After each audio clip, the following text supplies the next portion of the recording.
She signed the prenuptial agreement with hands so steady they could have been sculpting her own destiny. The pen moved across the paper like a surgeon's scalpel, precise, controlled, fatal.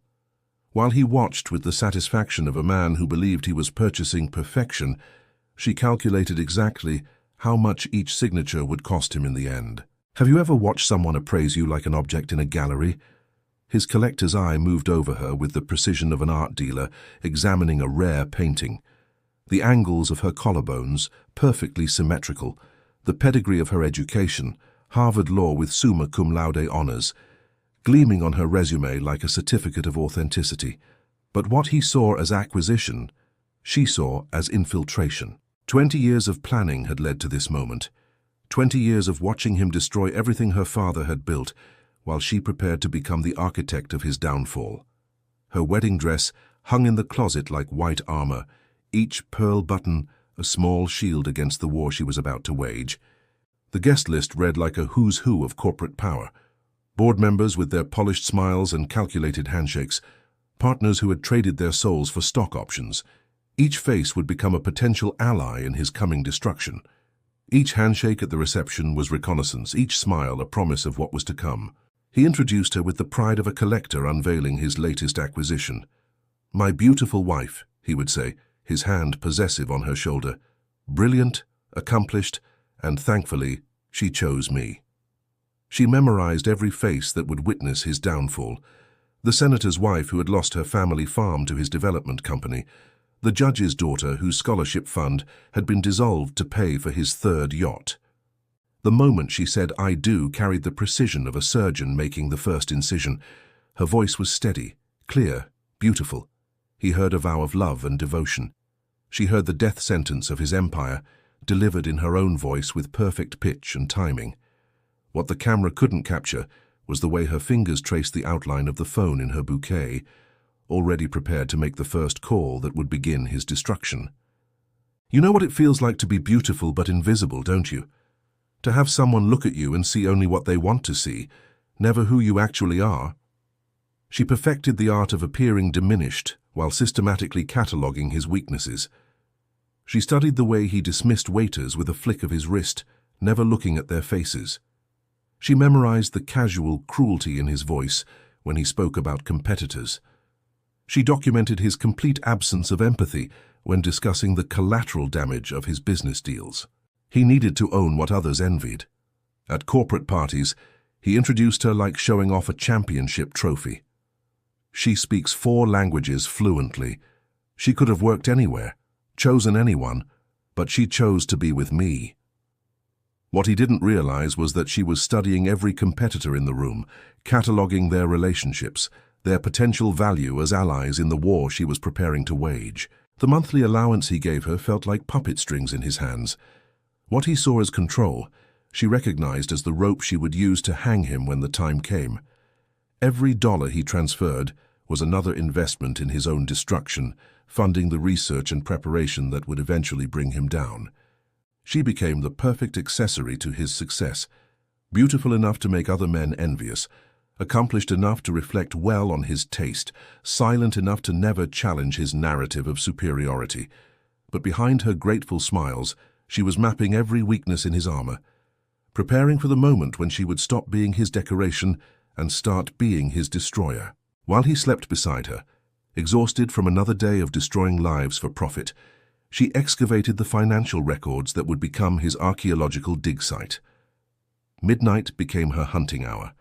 His home office opened like a tomb, revealing 20 years of corporate sins. The password was their wedding anniversary, because even in his paranoia, his ego couldn't resist the romantic gesture. She photographed documents with the methodical precision of a forensic accountant, bank statements showing payments to offshore accounts, email chains discussing the deliberate contamination of water supplies to force communities to sell their land, a paper trail of corruption so extensive it read like a manual for corporate crime. The pattern of his previous wives emerged from the legal documents like a serial killer's signature.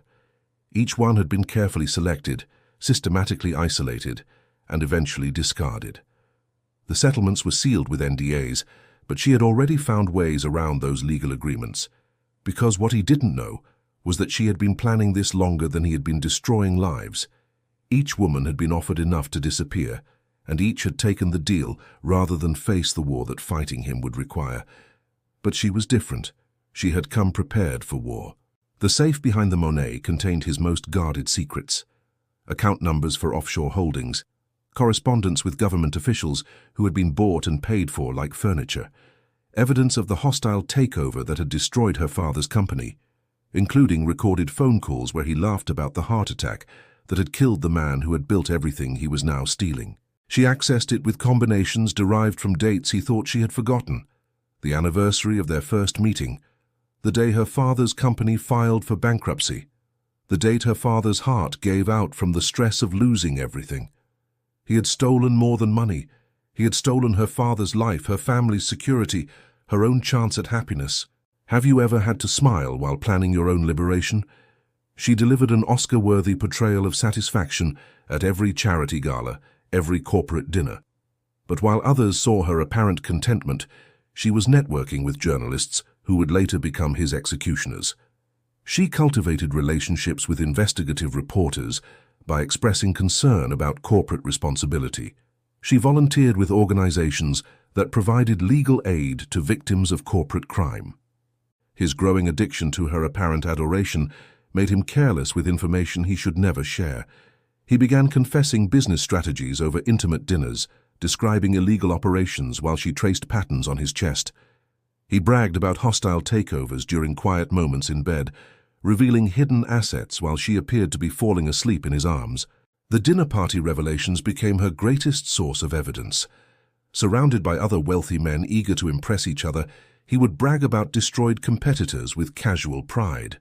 He described forcing a family from their ancestral home as necessary market correction. What he didn't know was that she was recording every word, using technology so sophisticated it was invisible even to his security sweeps. Her strategic friendships with his enemies were disguised as social connections. Lunch dates with the wives of men he had destroyed became recruitment meetings.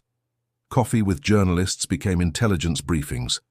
Book club meetings with federal prosecutors' spouses became informal consultations about the evidence she was gathering. She built an entire network of allies right under his nose. She transformed his desire for an heir into psychological warfare. The pregnancy announcements that never came became a weapon more devastating than anything he could have imagined. She would mention seeing fertility specialists, discuss hormone treatments, let him believe she was trying desperately to give him the son he wanted. What he didn't know was that she had been secretly taking contraceptives since their wedding day. Every month that passed without conception made him more desperate, more willing to share information that might help her relax. He began confiding about business deals, causing him stress. Each confidence became another piece of evidence in her growing case against him. His business rivals became her chess pieces without knowing they were being played. Information leaked through channels so subtle he never suspected his wife was orchestrating his competitors' every move. Within weeks, his competitors would mysteriously anticipate his strategies with supernatural precision. He began to suspect corporate espionage, hiring security firms to investigate leaks, but he never looked toward the woman who slept beside him every night. The art auction where she bought his downfall was a masterpiece of misdirection. To observers, she appeared to be supporting his interests, bidding on pieces that would complement their collection. But every painting, every sculpture, had belonged to the original owners of companies his empire was built on destroying. She wasn't collecting art. She was collecting evidence. The Forbes interview changed everything like a single match dropped into gasoline. The journalist's questions revealed knowledge that only she could have provided. The reporter knew about the shell companies, had copies of emails from his private server. As he watched the interview that was supposed to celebrate his success, he felt the first cold touch of recognition. Someone close to him had been feeding information to the press for months. Her mask slipped for exactly 3 seconds during his birthday toast, and in that instant, he saw 20 years of hatred condensed into a look that could have melted steel. The flash of emotion was gone so quickly that he questioned whether he had imagined it. But in that heartbeat he saw something that made his blood freeze. His wife wanted him destroyed. The prenup's hidden clauses became his lawyer's worst nightmare. when they finally understood what had been negotiated. They had been so focused on protecting his assets from divorce that they had overlooked criminal prosecution. She had negotiated terms that gave her everything if he was found guilty of corporate crimes. She had maneuvered him into signing his own death warrant. The board meeting where his loyalties crumbled felt like watching an avalanche. His trusted allies turned against him with evidence she had been feeding them for months. The chairman presented him with a folder containing photographs, documents, and recorded conversations. The board feels it would be best if you step down while these matters are investigated. His attempts to buy her silence revealed how completely he had misunderstood their war. He offered her more money, as if she hadn't already positioned herself to inherit everything. "What do you want?" he asked, his hands shaking. "I don't want anything from you," she said with perfect patience. "I want justice for everyone you destroyed." The federal investigation's timing was so perfect it seemed choreographed. Her anonymous tips had created a domino effect that tore through his financial structures like controlled demolition. Within weeks, federal agents were executing search warrants. Prosecutors were studying the evidence she had provided like sacred texts. His entire world was being systematically dismantled. Her revelation speech at their anniversary party was the eulogy of his career.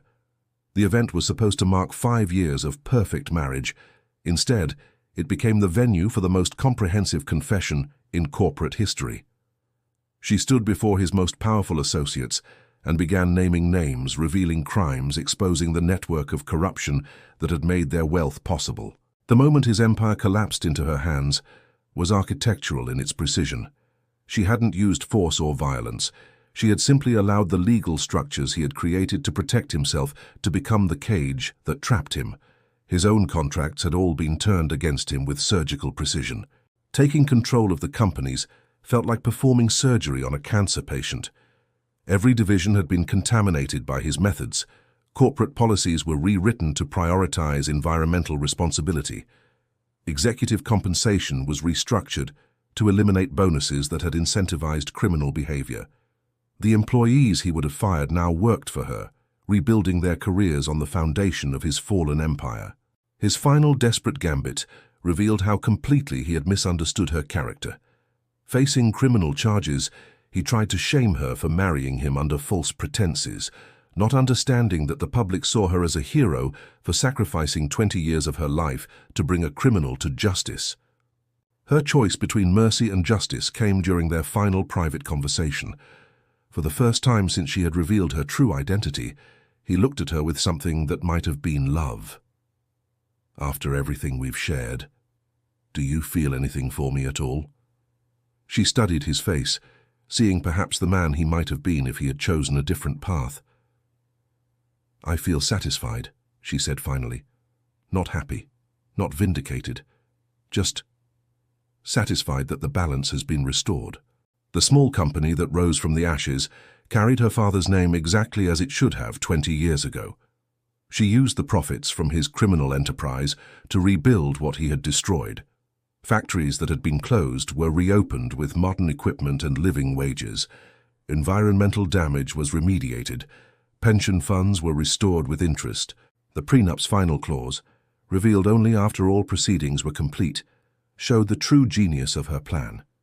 She kept everything not out of greed, but because the contract specified that all assets would be held in trust for the victims of his corporate crimes.